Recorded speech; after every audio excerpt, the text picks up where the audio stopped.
What's up, creators? Jack Conte, CEO of Patreon here. So 2020 is almost over. And looking forward to 2021, the data science team at Patreon has been uncovering some trends in the world of creativity that I thought would be helpful to share with creators. So Boomtown, here it is, some raw trends straight from the Patreon data science team to you to help you think about your plans and the year ahead.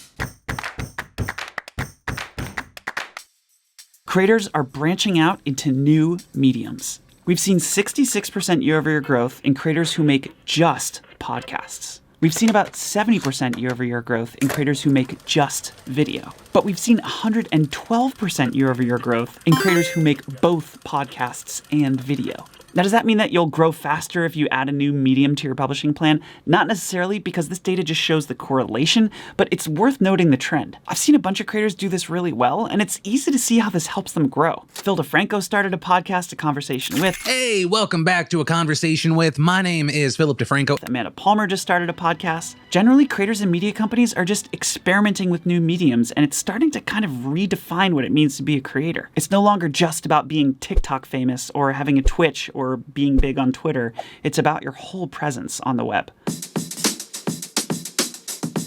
Okay, trend number 2. Collaborations went through the roof in 2020. This chart shows creators on Patreon who mentioned that they're collaborating on a project. And look at this huge spike in February of this year when collaboration mentions went through the roof. And check this out. This chart shows the number of shared patrons between creators on Patreon. An important thing to note here is that despite more connections and more shared patronage, creators aren't making less. We found that creators are actually making more money and having more success the more connected they are to other creators on Patreon. This makes a ton of sense to me. Collaborations have been a great way to grow on the web for over a decade, and it's no different on Patreon. This year, my band Scary Pockets released a collaboration with Elise Tro, who's an amazing YouTuber and musician, and it was one of our most popular videos. It got over 1 million views because it drew from our audience and from hers. Now here you go again, you say you want your freedom. My other band, Pamplemousse, did a collaboration with Dodie, who's an amazing singer-songwriter, and it was the same thing. We saw a huge spike for both bands because of those collaborations. It's just an obvious way to grow your presence on the web and your community on Patreon. Okay, trend number 3. Patrons are loyal AF, even as creators change. This chart shows, for patrons who have been around at least 2 years, how much money are they paying the same creators? And this isn't a cumulative view, this is month by month. In other words, longtime fans not only stick around, but on the whole, creators are earning more every month from their OG patrons. Heck yes, I freaking love this chart, I love it! It's proof that patrons are loyal. Your fans love you. They want you to be successful. Despite creators launching new formats and changing their formulas in a global frickin' pandemic, patrons are loyal AF. It is awesome. Patrons are the best. Heck yes. Next trend.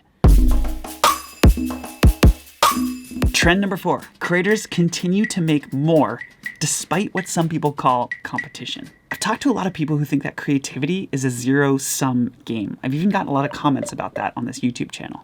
Like, if there's only one restaurant in a town that has 500 people living in it, that restaurant is going to get all the business associated with dining out. But if 10 new awesome restaurants open in that town, you might expect that they're going to be competing with each other, and suddenly each restaurant gets less. That would be a zero-sum scenario. You only have 500 people in the town, and with 10 times the number of restaurants, each restaurant gets less business, right? It's a supply and demand thing. And I've talked to a lot of people who think that that dynamic applies to the arts economy, and specifically to creators making money from their work. But it doesn't, and I can prove it! This chart tracks groups of creators by the month that they sign up. It's called a cohort chart, where each cohort, or group, is represented by a single line.